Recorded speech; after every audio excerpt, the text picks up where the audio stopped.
तो इस कहानी के शुरू में हम एक प्रेग्नेंट लेडी को जंगल में भागते हुए दिखते हैं। उसके पीछे 3 औरतें और एक टैगमैन लगा हुआ था। टैगमैन यानी एक भूत जो जल्द ही इस प्रेग्नेंट लेडी को पकड़ लेता है। पर ये लोग फिर उसे जंगल में बने एक हट में ले आते हैं, जहाँ ये तीनों औरतें इस प्रेग्नेंट लेडी के ऊपर कोई रिचुअल करती हैं और उसका पेट चीरते हुए उसके बच्चे को निकाल लेती है। फिर यहाँ बच्चे का शैडो देखने को मिलता है, जहाँ बच्चे के सर पे सींग थे और इससे हमें ये बात मालूम हुई कि वो बच्चा आम इंसान का बच्चा नहीं, वो एक शैतान था। सीन कट होकर प्रेजेंट में हमें लियो और रॉबिन को दिखाया जाता है। ये दोनों रॉबिन के ग्रैंडपा के घर आए हैं, जो कि जंगल के अंदर था। यहाँ के लियो को मालूम होता है कि रॉबिन के ग्रैंडपा एक बहुत बड़े शिकारी थे। उन्होंने बहुत से जानवरों के कटे हुए सर भी प्रिजर्व करके अपने घर पे लगाए हुए थे, जिसे देखकर लियो बहुत इम्प्रेस हो जाता है। यहाँ उसे रॉबिन की बचपन की बनाई पेंटिंग भी मिलती है, जिसमें रॉबिन एक शैतान के साथ खड़ी थी। लियो जब उससे इस पेंटिंग के बारे में पूछता है तो रॉबिन थोड़ी डिस्टर्ब होकर वहाँ से बाहर निकल जाती है। बाहर आने पे उसने देखा कि उनके वॉशरूम में एक जानवर मरा हुआ था। उसकी हालत इतनी खराब थी कि उसे देखते ही रॉबिन को उल्टी आ गई। यहाँ नहीं आकर उस जानवर को उठाकर दफना देता है। इसके बाद ये लोग दोबारा अपने घर के अंदर चले जाते हैं और अचानक से इन्हें गोलियां चलने की आवाजें आती है। लियो जब बाहर जाकर चेक करता है तो वहाँ एक हंटर था और ये हंटर था रॉबिन के ग्रैंडपा का फ्रेंड। इस हंटर का नाम था आर्थर, पर आर्थर के पास इस टाइम इसकी बेटी एमेलिया भी थी। आर्थर लियो को बताता है कि ये लोग शिकार करने निकले थे और इन्होंने आज काफी शिकार करना था, क्योंकि गुजरते दिनों के साथ मौसम बदल रहा था और सर्दियाँ आने वाली थी। सर्दियों में कोई भी शिकारी शिकार नहीं करता। सर्दियाँ आते ही इस जंगल में से काफी सारे जानवर गायब हो जाते हैं। जानवरों के साथ साथ काफी इंसान भी गायब होते हैं। इन्होंने देखे है पिछले कई सालों में तो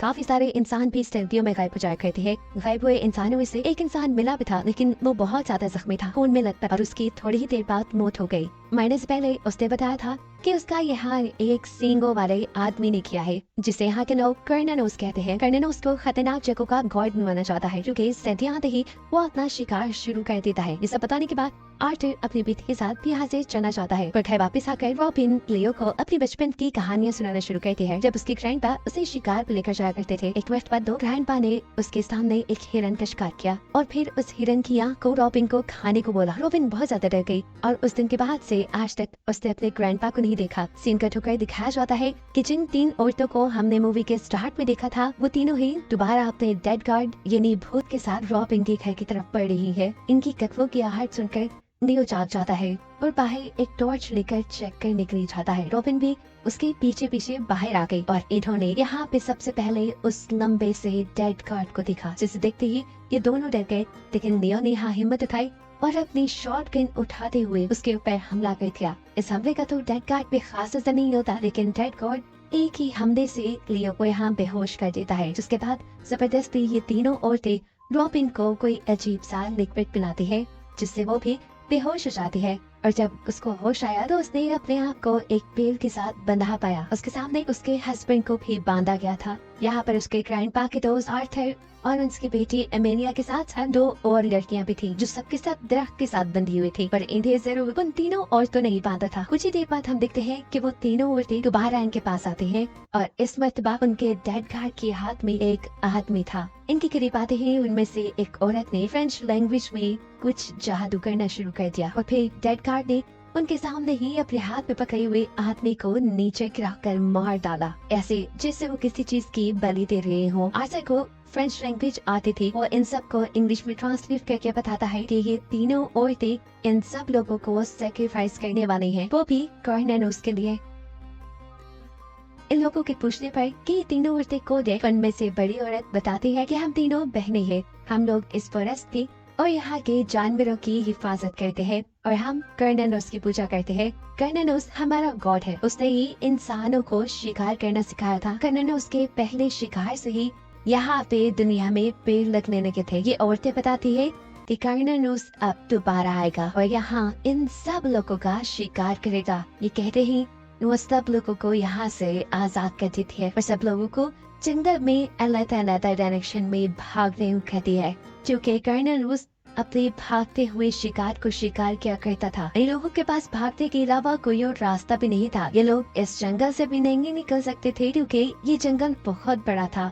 जंगल से बाहर सबसे करीबी गांव भी 3 दिन के फासले पे दूर था। ये लोग जब अलग-अलग हो जाते हैं तो आर्थर अपनी बेटी अमेलिया को ढूंढने लग जाता है, जबकि रॉबिन अपने हस्बैंड लियो को ढूंढने में लग गई थी। लेकिन यहाँ होता उल्टा है, आर्थर को लियो मिल जाता है जबकि रॉबिन को अमेलिया मिल जाती है। लियो आर्थर से यहाँ से बाहर जाने की बात करता है, लेकिन आर्थर बताता है ऐसा मुमकिन नहीं, क्योंकि यहाँ से बाहर निकलने में हमें 3 दिन लग जाएंगे और उससे पहले ही हमें भागता देखकर वो कॉर्नेलियस मार डालेगा।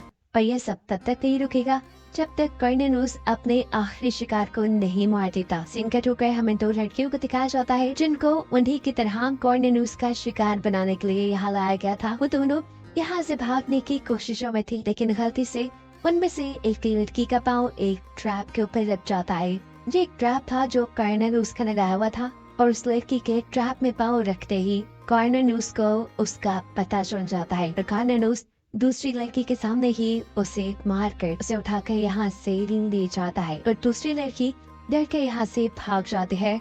सीन कट होकर हम दोबारा अमेलिया और रॉबिन को देखते हैं जो छुपने के लिए एक सेफ जगह ढूंढ रही थी, जबकि दूसरी तरफ लियो और आर्थर भी लकड़ियां जमा कर रहे थे अपना शेल्टर बनाने के लिए। लेकिन तभी पीछे से अचानक आर्थर लियो के ऊपर हमला कर देता है। ये लकड़ी लियो की सर को लगी थी, जिसकी वजह से लियो बेहोश हो गया। उसे होश आया तो उसने अपने आप को दरख्त के साथ बंधा पाया। ये सब आर्थर ने किया था, वो जान गया था। आर्थर यहाँ उसे कहता है कि मैं ये सब अमेलिया के लिए कर रहा हूँ, मैं एक हंटर हूँ, यानी खुद शिकारी हूँ, किसी का शिकार नहीं बन सकता। ये कहते ही आर्थर तो वहाँ से चला गया, लेकिन कुछ देर में कॉर्नेलियस की नजर लियो के ऊपर पड़ गई। वो सबसे पहले यहाँ लियो को खोलता है, उसे आजाद करता है ताकि लियो भाग जाए। और जब लियो भाग रहा था तो तब अचानक से उसने अपने तीर से लियो की कंधे के ऊपर वार करते हुए उसे मार डाला। ये कॉर्नेलियस के मारने का स्टाइल था। वो अपने शिकार को इतनी आसानी से नहीं मारता था, ऐसे उसे मजा नहीं आता था। वो अपने शिकार को आजाद करता था, उसे तड़पता हुआ दिखता था और उसके बाद बेबस करके मार देता था। यहाँ दिखाया जाता है कि आर्थर ने अमेलिया और रॉबिन को ढूंढ लिया है। वो इन दोनों को बचाकर सेफ जगह लेकर जाने लगता है, और यहाँ रॉबिन उससे लियो के बारे में सवाल करती है और आर्थर जवाब देता है कि लियो मर गया। ये सुनकर रॉबिन जैसे टूट सी जाती है। उसे लग रहा था कि जरूर लियो को आर्थर नहीं मारा होगा, इसलिए वो आर्थर के ऊपर हमला कर देती है। लेकिन आर्थर अपने हाथ में पकड़ी हुई स्टिक से अपने आप को बचाकर उल्टा उसी के ऊपर हमला कर देता है। इससे पहले कि वो रॉबिन को जान से मार देता, अमेलिया अपने डैड को रोक देती है। इन बातों के दौरान रॉबिन दिखती है कि उनके पीछे कॉर्नेलियस आ चुका है, जो कि आर्थर के ऊपर हमला कर चुका था, और यहाँ से मौका पाते ही रॉबिन अपनी जान बचाकर भाग चुकी थी।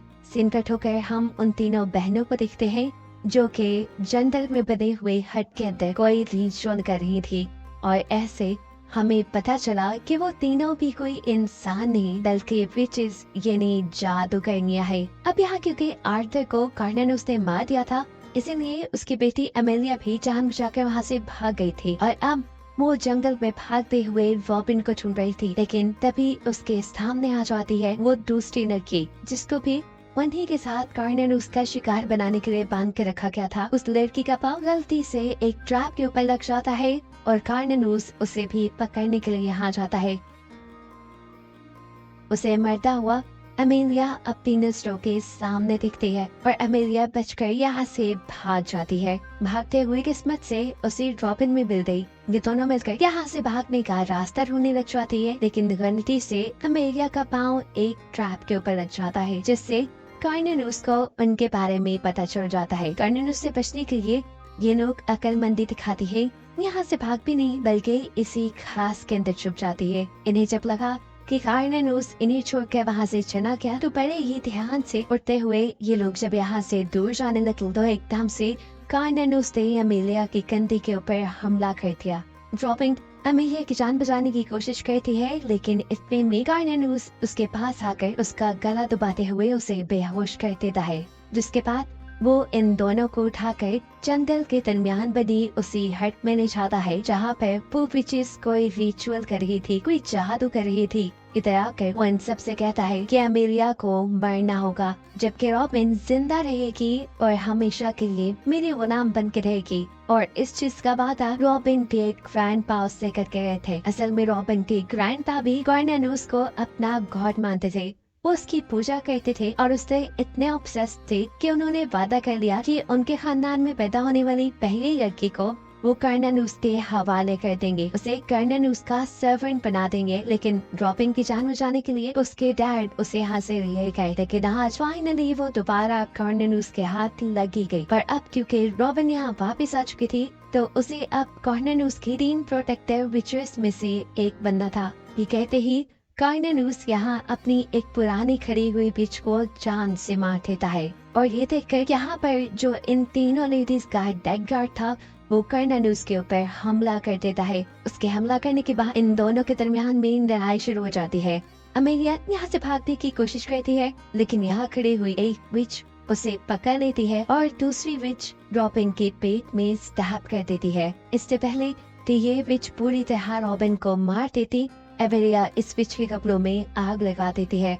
ये देखते हुए दूसरी विच अमेलिया के ऊपर हमला करने ही वाली थी कि तभी अमेलिया यहाँ कर्नानूस का वेपन उठाकर उस विच के पेट में स्टैब करते हुए उसे मार डालती है। हम देखते हैं कि कर्नानूस भी डेड गार्ड से जीत कर यहाँ वापस आ चुका था। रॉबिन से कहता है कि अमेलिया को तो मरना होगा। जो बात सुनते ही रॉबिन अमेलिया को यहाँ से भाग जाने को कहती है और कर्नानूस के ही हथियार से अपना गला काट देती है। रॉबिन को मरता हुआ देखकर अब कर्नानूस भी रोने लगा था, क्योंकि उसकी तीनों प्रोटेक्टिव विचेस मारी गई थी। पर अब उसके लिए काम करने वाला, उसकी पूजा करने वाला कोई भी नहीं रहा था। वो बस यहाँ खड़ा दूर अमेलिया को भागता हुआ देखता रहता है। जिसके बाद सीन कट होकर हमें दिखाया जाता है कि अमेलिया खून से लथपथ जंगल में पड़ी थी। वो भी पिसिंदा थी जिसके ऊपर 3 शिकारियों की नजर पड़ जाती है और वो सही वक्त पे अमेलिया को रेस्क्यू करके अमेलिया की जान बचा लेते हैं। कहानी के आखिरी सीन में हमें बताया जाता है कि वो प्रेग्नेंट और जो मूवी के स्टार्ट में भाग रही थी, उसी के जरिए इन तीनों विचेस ने कर्नानूस को पैदा किया था। और अब क्योंकि तीनों विचेस मर गई थी, इसलिए कर्नानूस की कहानी भी खत्म हो जाती है। दूसरे ऐसी और वीडियोस देखने के लिए हमारे चैनल सब्सक्राइब जरूर करें और बेल आइकॉन प्रेस करना ना भूलें, जिससे आने वाली वीडियोस आपसे मिस ना हो। मिलते हैं अगली वीडियो में।